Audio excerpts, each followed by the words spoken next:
ইয়া ইবাদিয়াল্লাযীনা আমানু, হে ঈমানদার বান্দারা, ইন্না আরদি ওয়াসিআ, ইন্না আরদি ইন্না রিজকি ওয়াসিআ, আমার রিজিক বড় প্রশস্ত। আমার রিজিকের জন্য এক জায়গায় থাকতে হবে, এটা কোনো শর্ত না। আমার দুনিয়া বড় প্রশস্ত, আমার রিজিক বড় প্রশস্ত। আমি সারা দুনিয়াতে রিজিক ছিটায়া ছড়ায়া রাখছি রে বান্দা। যেখানে যাইবা রিজিক তালাশ করবা, আমি আল্লাহ রিজিক তোমার কাছে পৌঁছিয়ে দেব। বাংলাদেশে তুমি ভাত খেয়েছো, এরপরে বিমানে উঠে গেছো, এরপরে যাইয়ে তুমি সৌদি আরবে হাসি আসছে, তুমি হাসি দিলা, পেটের একটা ভাত হাসির সঙ্গে নাকের ছিদ্র দিয়া বের হইয়া সৌদির জমিনে পড়ে গেল। অমনে একটা পাখি আইসে ওই ভাতটা খাইলো। আল্লাহ তাআলা বলে, বান্দা, এই ভাত তোমার রিজিকে ছিল না, এই ভাত আমি সৌদির কবুতরের রিজিকে লেগে রেখেছি। কেমনে পৌঁছাবো ওই চিন্তা তোমার করার দরকার নাই। আমি বাংলার জমিনে বাংলাদেশের চাউলের ভাত তোমারে খাওয়াইলাম, এরপরে প্লেনে উঠাইলাম, সৌদিতে নিয়ে তোমারে হাসি দেওয়াইলাম। ওই হাসির সঙ্গে ওই কবুতরের রিজিক ভাত আমি নাক দিয়া বের করলাম, এরপরে কবুতরের খাওয়াইলাম। এ বান্দা, আমার রিজিক আমি দুনিয়াতে ছিটাইয়া রাখছি। তুমি যদি আমেরিকায় যাও, বাংলাদেশ থেকে রিজিক তোমার জন্য আমেরিকা পৌঁছায় দেব।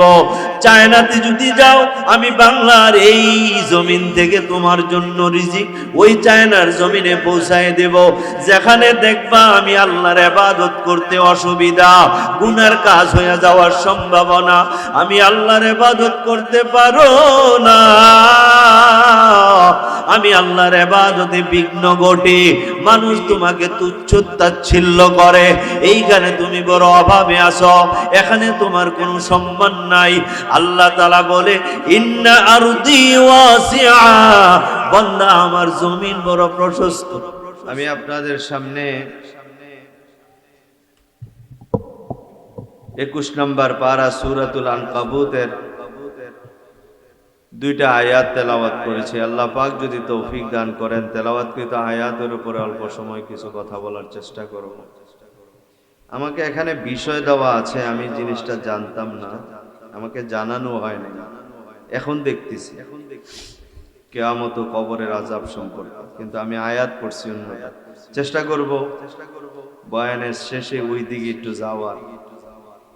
এজন্য মাহফিল কর্তৃপক্ষের জন্য দায়িত্ব হলো, যখন কোনো বক্তাকে কোনো বিষয় দেওয়া হয়, এটা ওনাকে জানিয়ে দেওয়া। না জানাইলে মুতাআলাবিহীন কথা বলতে গেলে কথা এদিক সেদিক হবে, জামে মানে কথা হবে না।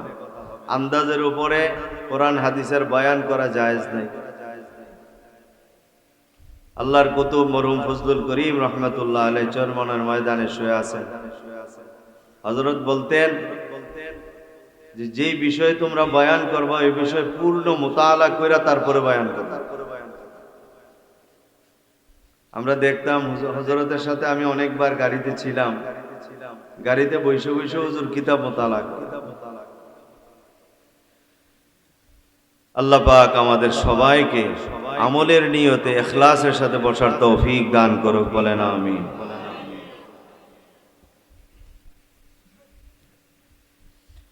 আল্লাহ তাআলা বলেন তেলাওয়াতকৃত আয়াতে, আমাকে আপনাকে আল্লাহ তাআলা সুন্দরভাবে ডাক দিয়ে বলেন, ইয়া ইবাদিয়াল্লাযীনা আমানু, ইয়া ইবাদিয়াল্লাযীনা আমানু, হে আমার ঈমানদার বান্দাগণ, ইন্না আরদি ওয়াসিআতুন, নিশ্চয়ই আমার জমিন প্রশস্ত, ফাইয়ায়া তা'বুদুন, তোমরা একমাত্র শুধুমাত্র কেবলমাত্র আমারই ইবাদত করো। ওয়া কুল্লু নাফসিন যায়িকাতুল মাউত,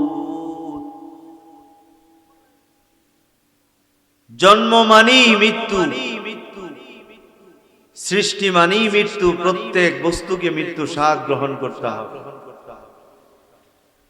সুম্মা ইলাইনা তুরজাউন, অবশ্যই তোমরা আমার দিকে আবার প্রত্যাবর্তন করতে হবে। মৃত্যু হবে, আমার দিকে আবার আসতে হবে। ওয়াল্লাযীনা আমানু ওয়া আমিলুস সালিহাত,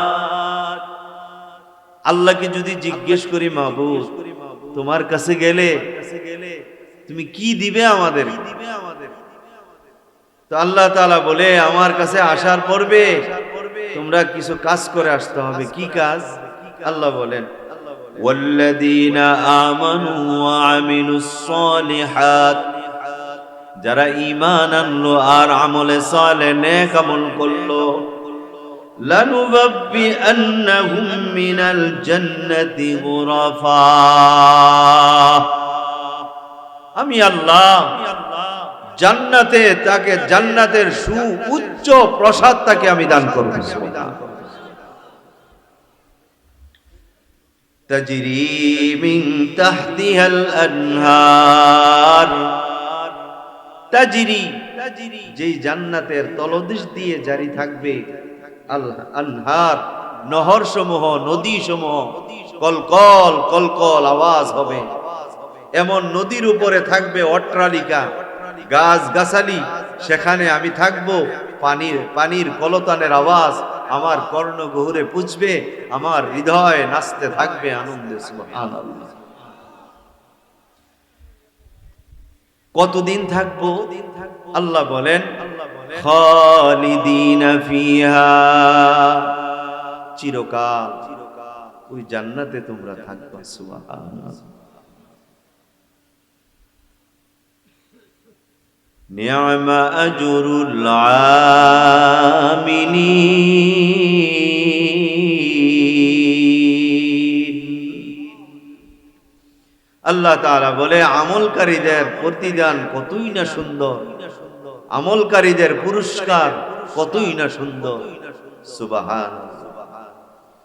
এই হলো আয়াতের তরজমা। আল্লাহ তাআলা এই আয়াত কেন নাযিল করলেন? মক্কার কিছু দরিদ্র মুসলমান, যারা জীর্ণ শীর্ণ, ঘর নাই, দুই বেলা পেট ভরে খেতে পারত না, এরা কাফেরদের ভয়ে, এরা যে ঈমানদার এই কথাটা প্রকাশ করতো না ভয়ে।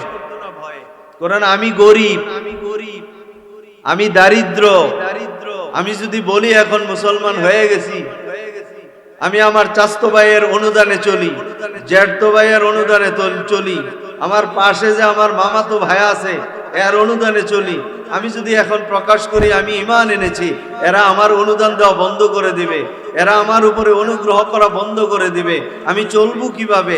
আমি মারা যাব, না খায় মারা যাব।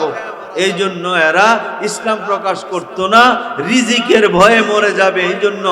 অথবা আল্লাহর নবী যখন হিজরত করলেন, এরা হিজরত করে নাই, বলে আমরা হিজরত করে গেলে আমরা ঘর পাবো কোথায়, খানা পাবো কোথায়, আমরা ঘরের অভাবে থাকতে পারবো না, খানার অভাবে মরে যাব, তাই তারা হিজরত করলো না।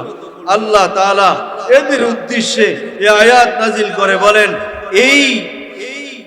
এই উজর দিয়ে তোমরা বাঁচতে পারবা না, এই উজর দিয়ে তোমরা আমার থেকে ছুটকারা নিষ্কৃতি পাইবা না।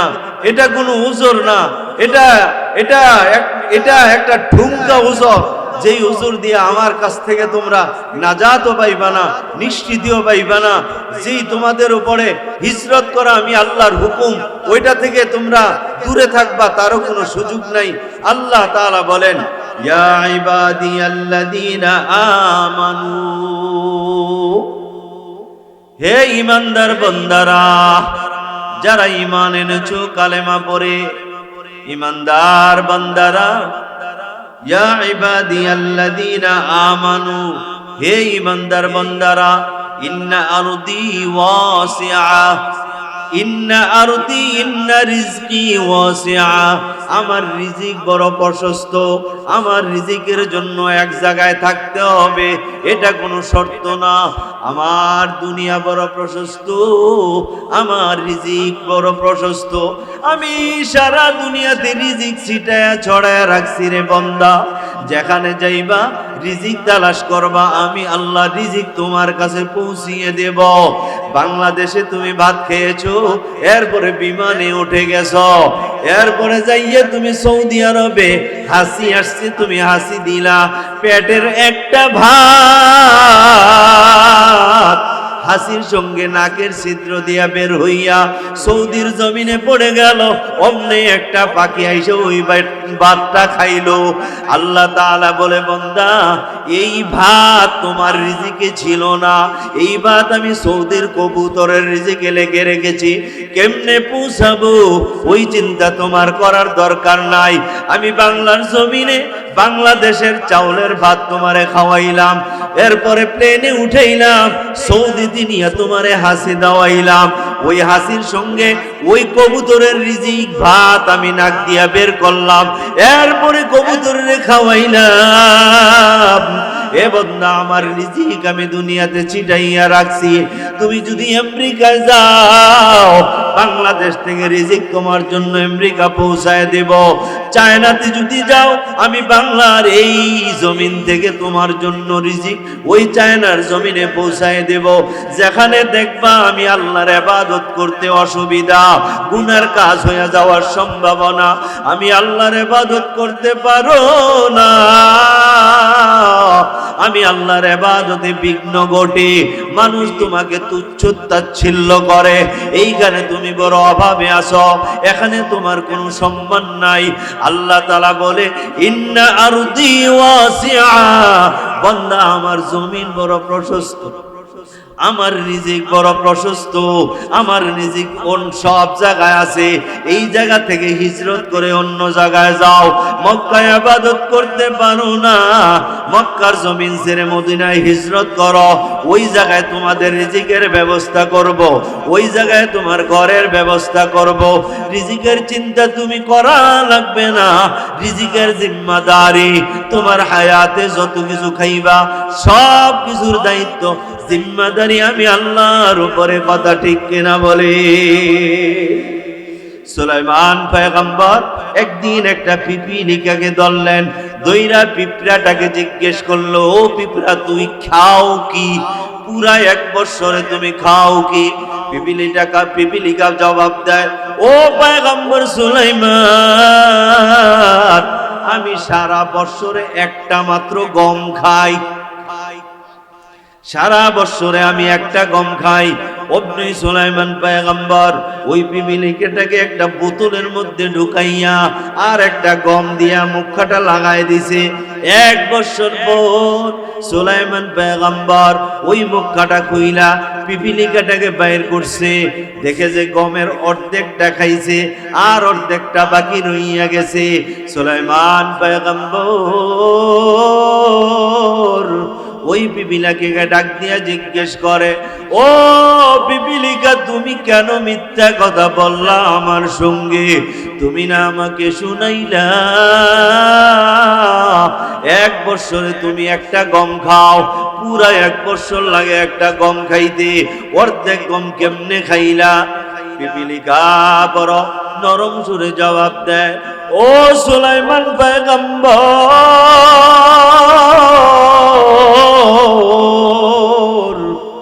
আমি আপনার সঙ্গে মিথ্যা বলি নাই, আমি আপনার সঙ্গে যা বলেছি সত্য বলেছি। অর্ধেক গম এই জন্য খেয়েছি, আমি বোতলের বাইরে থাকা অবস্থায় কোনোদিন গমের উপরে আমি ভরসা করি নাই, রিজিকের জন্য সর্বদা আমি আল্লাহর উপরে ভরসা করতাম, কারণ আমার কোনো টেনশন নাই, আমার কোনো পেরেশানিও নাই, কোত্থেকে খাবো, কোত্থেকে খানা আসবে, আমি শুধু 24 ঘন্টা আমি আমার মাওলার জিকির করি, আমি আমার মাওলার ইবাদত করি, কারণ আমার কাজ হইল ইবাদত, মাওলার কাজ হইল আমার রিজিক পৌঁছানো। আমি কেন আমার মাওলার চিন্তা করব? আমার চিন্তা আমি করতাম আমারে আল্লাহ বানাইছে কেন? আমাকে আল্লাহ কেন বানাইছে? আমারে আল্লাহ বানাইছে ইবাদতের জন্য, আমারে খাওয়ার জন্য বানায় নাই, জমি চাষ করার জন্য বানায় নাই। ও বিবি ও সুলাইমান পয়গম্বর, আল্লাহ যেহেতু আমার রিজিকের জিম্মাদার, তাই কোনোদিন আমি রিজিকের চিন্তা করি নাই। আমি সব সময় আল্লাহর জিকিরের মধ্যে থাকি, সব সময় ইবাদতের মধ্যে থাকি। আমার ইয়াকিন আছে আমার রিজিক যখন, আমার খানার সময় যখন হবে, সত্যই সঠিক সময়, যথা সময় আমার আল্লাহ আমার খাদ্য আমার কাছে পৌঁছায়া দিবে। আপনি যখন আমারে বোতলের মধ্যে আবদ্ধ করলেন, আমি তো আপনার উপরে ভরসা করতে পারি না। 1 বছর পরে যদি আপনি আমার কথা ভুইলা যাইতেন, তাহলে আর 1 বছরের রিজিক আমি কোত্থেকে পাইতাম? আপনি আমার কথা ভুইলা যাওয়া সম্ভব। আল্লাহ কিন্তু কোনোদিনও কোনো মাখলুককে ভুলে না। আমার মতো পিঁপড়াকেও আল্লাহ ভুলে না, ছোট্ট পোকাকেও ভুলে না, মাছিটাকেও ভুলে না, মশাটাকেও ভুলে না, বনের বড় বড় হিংস্র প্রাণীগুলিকেও ভুলে না। আল্লাহর উপরে এতটুকু ভরসা রাখা যায়। ও সুলাইমান পয়গম্বর, আপনার উপরে তো ভরসা করা যায় না, এই জন্য আমি অর্ধেক গম খাইলাম, পুরা গম খাই নাই। সুলাইমান পয়গম্বর দেখলেন যে একটা পিপিলিকা শুধু অর্ধেক গম খায়, একটা গম খায়, সারা মাখলুক মিলে আর কি খাবে? আল্লাহ আমাকে বড় রাজত্ব দান করেছেন, আল্লাহ আমাকে নবুয়ত দান করেছেন, আল্লাহ তাআলা আমাকে ঐশ্বর্য দান করেছেন, ধনের অভাব নাই। আমি ধনে ধন, আমার ধন আর ধন, আমার ধনের অভাব নাই, পয়সার অভাব নাই, ক্ষমতারও আমার অভাব নাই। পিপিলিকা আমার কথা শুনে, পাখিরা আমার কথা শুনে, জঙ্গলের হিংস্র প্রাণীগুলি আমার কথা বুঝে, আমার কথা মানে। চিন্তা কি, একদিন মনে মনে বলল, আল্লাহ তাআলা আমার চেয়ে ধনী হয়তো আর কাউকে বানায় নাই, আমার চেয়ে ক্ষমতাধর বাদশা কাউকে বানায় নাই। এই জন্য আল্লাহর কাছে দরখাস্ত করলো, মালিক, ও মালিক, আমি একদিনের জন্য আপনার কাছে অনুমতি চাই। আল্লাহ জিজ্ঞেস করলেন, পয়গম্বর কি অনুমতি চাও? ও আল্লাহ, তুমি তো রিজিকের মালিক, আমারে রিজিক দাও, সারা দুনিয়ার মাখলুকগুলোকে রিজিক দাও, একদিনের জন্য, এক বেলার জন্য রিজিক বন্ধ করো না। ও আল্লাহ, আমার মন চায় সারা দুনিয়ার মাখলুকগুলোকে একদিন আমি খানা খাওয়াবো। সুলাইমান পয়গম্বরের দরখাস্ত শুইনা আল্লাহ মুস্কি হেসে দিলেন। আল্লাহ মুস্কি হাসার কারণে সুলাইমান পয়গম্বর বলে, ও আল্লাহ, আমারে কত ধন দিয়েছো, এই ধনের ব্যাপারে কারো ধারণা না থাকতে পারে, তোমার তো ধারণা আছে, কেন তুমি মুস্কি হাসি দিলা? আল্লাহ তাআলা বলে, সুলাইমান পয়গম্বর, তুমি আমার মাখলুকদেরকে খানা খাওয়াইতে পারবা না, এই তৌফিক এখনো তোমার হয় নাই।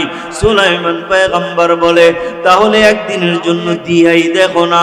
আল্লাহ তাআলা বলে, যাও যাও, 40 দিন সময় দিলাম, 40 দিন সময় দিলাম, তুমি খানা জোগাড় করো, খানা তুমি পাকাইতে থাকো। 40 দিন পরে তুমি যখন বলবা আমার খানা জোগাড় করা শেষ হয়ে গেছে, আমি আল্লাহ তখন আমার সব মাখলুককে দাওয়াত দিয়ে দিব সুলাইমান পয়গম্বরের পক্ষ থেকে। সুলাইমান পয়গম্বর একটা দস্তরখান বিছাইলেন। দস্তরখানের পরিধি কতটুকু জানো? 1 মাসের রাস্তা। যদি একটা দ্রুতগামী ঘোড়া দিয়ে দৌড়ায়, 1 মাস দৌড়াইয়া এই দস্তরখানের শেষ পাতায় যাওয়া যাবে না। এত বড় একটা দস্তরখান বিছাইলেন, এরপরে খানা পাক করা শুরু করলেন, খানা তৈয়ার করে দস্তরখানে দেওয়া শুরু করলেন। এ বাবা, খানা দিতেছে। সুলাইমান পয়গম্বর পূর্ব দিকের হাওয়াকে ডাকলেন, ও পূর্বের হাওয়া, তুমি যখন বয়ে যাও খানাগুলো নষ্ট হয়ে যাও। ও পূবাল হাওয়া, তুমি 1 মাস পর্যন্ত পূর্ব থেকে আর বের হবা না, কারণ আমার খানা নষ্ট হয়ে যাবে, তুমি বন্ধ থাকো। পূর্বের হাওয়া বন্ধ হয়ে গেল। পূর্ব দিক থেকে আর কোনো হাওয়া আসে না, বাতাস আর আসে না, পূর্ব দিকের বাতাস বন্ধ। কারণ পূর্ব দিকের বাতাসটার মধ্যে এমন একটা আসর, যে আসরটা হইল খানার উপরে লাগলে খানা নষ্ট হয়ে যায়, খানা পয়সা যায়, খানা গইলা যায়। এই জন্য বলো পূর্বের হাওয়া তুমি আর বইও না, 1 মাস তোমার 40 দিন পর্যন্ত তোমার বাওয়া বন্ধ, পূর্বের হাওয়া বন্ধ হয়ে গেল। সুলাইমান পয়গম্বর খানা বাবা তৈয়ার করতেছে, দস্তরখানের এই মাথা থেকে ওই মাথা পর্যন্ত 40 দিন পর্যন্ত খানাগুলো বাবা জোগাড় করলো। খানা জোগাড় করে সুলাইমান পয়গম্বর আমার আল্লাহকে ডাকে, ও দয়ার মালিক,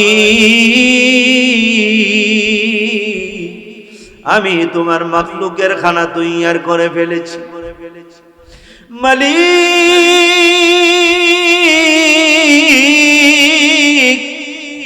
আমি সমস্ত মাখলুকের খানা তৈয়ার করেছি, এত খানা তৈয়ার করেছি রে মালিক, 1 মাস লাগাতার খাইলো এই খানা তোমার মাখলুক শেষ করতে পারবে না। আল্লাহ তাআলা বলেন, ও সুলাইমান পয়গম্বর খানা পাক শেষ, রেডি করা শেষ? বলে হা হা, এত খানা তৈয়ার করলাম, 1 মাস লাগাইও খাইতে পারবে না। তুমি বলো একদিনের জন্য দাওয়াত। আল্লাহ তাআলা বলে, আগে শোনাও, তুমি কি খানা তৈয়ার করা শেষ? বলে হা হা। আল্লাহ তুমি দেখো না, তুমি তাকাইয়া দেখো, দস্তরখান 1 মাসের রাস্তা, এই 1 মাসের রাস্তায় এত লম্বা দস্তরখান, আমি খানা পাকাইতে পাকাইতে রেডি করছি, খানাগুলো তরতাজা, একটা নষ্ট হয় নাই। কারণ পূবের হাওয়াকে আমি নিষেধ করে দিয়েছি, হাওয়া আমার কথা মানে, হাওয়া আমার হুকুম মানলো। এই 40 দিনের মধ্যে পূবের হাওয়া বয় নাই, এই জন্য খানা নষ্ট হয় নাই, একেবারে তরতাজা খানাগুলো আছে। ও আল্লাহ, আগে কাদেরকে খাওয়াইবা? আল্লাহ বলে, শোনো, জলে প্রাণী একটু কম আছে, স্থলের পানি বড় বেশি, বড় বড় প্রাণী আগে জলের গুলেরে খাওয়াও, এগুলি ছোট ছোট বড় মিশ্রিত প্রাণী আছে। সুলাইমান পয়গম্বর সমুদ্রের কিনারায় যাইয়া দাঁড়াইলেন, দাঁড়াইয়া বললেন, ও জলের প্রাণীরা, তোমাদেরকে আমি দাওয়াত দিয়েছি, হয়তো শুনেছ, আসো আসো, খানা তোমাদের জন্য রেডি, খাইতে আসো। এমন সময় একটা মাছ ভাইসা উঠলো বাবা, ভাইসা বলে, ও পয়গম্বর সকাল থেকে কিছু খাই নাই, আল্লাহ তাআলা সকাল সকাল আমাকে খানা দিয়া দেয়।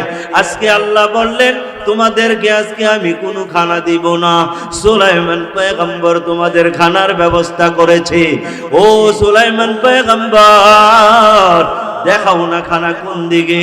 সুলাইমান পয়গম্বর ধমকের সুরে বলে, মাছ দেখোস না এত বড় খানার স্তূপ, 1 মাস পর্যন্ত আমি খানা রেডি করলাম, 1 মাথা থেকে নজর করলে আর 1 মাথা দেখা যায় না, এত খানা, এত খানা, তোমার খানা তুমি খাইয়া যাও। মাছ বলে, এটা বুঝে একটা খানা হইল? আল্লাহ তাআলা দৈনিক আমার 2 লোকমা খানা খাওয়ায়। ঠিক আছে, দেখি তোমার খানা কেমন টেস্ট হইছে, কেমন আমার পেট পড়ে। এ বাবা, মাছ হা করলো আর খানাগুলোর দিকে আগাইয়া আসলো, এমন ভাবে খানা টান মারলো, একটানে বাবা 40 দিন পর্যন্ত জমানো খানাগুলো ওই মাছের পেটে চলে গেল। সুবহানাল্লাহ, ঘরে কইবেন যাইয়া। সুলাইমান পয়গম্বর আশ্চর্য হইয়া গেলেন, মাছকে বললেন, মাছ রে, তুই কি মাছ না অন্য কিছু? এটা কি করলি? আমি সুলাইমান পয়গম্বর ভাবলাম 1 মাস লাগাইয়াও সবাই খাইতে পারবে না, আর তুই 1 লোকমায় সব খাইয়া ফেলাই। মাছ তখন কাঁদে আর বলে, ও সুলাইমান পয়গম্বর,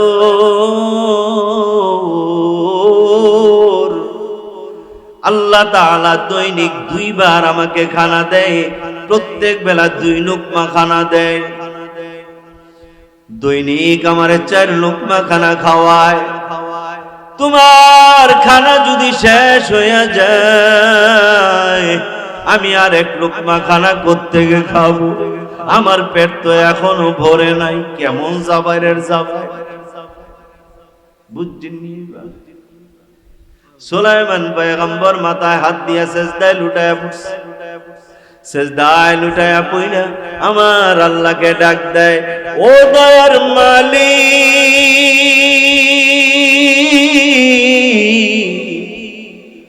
তুমি বড় ক্ষমতাবান, তুমি একমাত্র রাজ্জাক রিজিকের মালিক, আমি সুলাইমান পয়গম্বর না। ওয়াল্লাহু ইয়ারযুকু মান ইয়াশা, ইয়ারযুকু মান ইয়াশাউ বিগাইরি হিসাব। রিজিকের মালিক আওয়াজ দিয়া বলেন কি? আরো জোরে বলো না কি?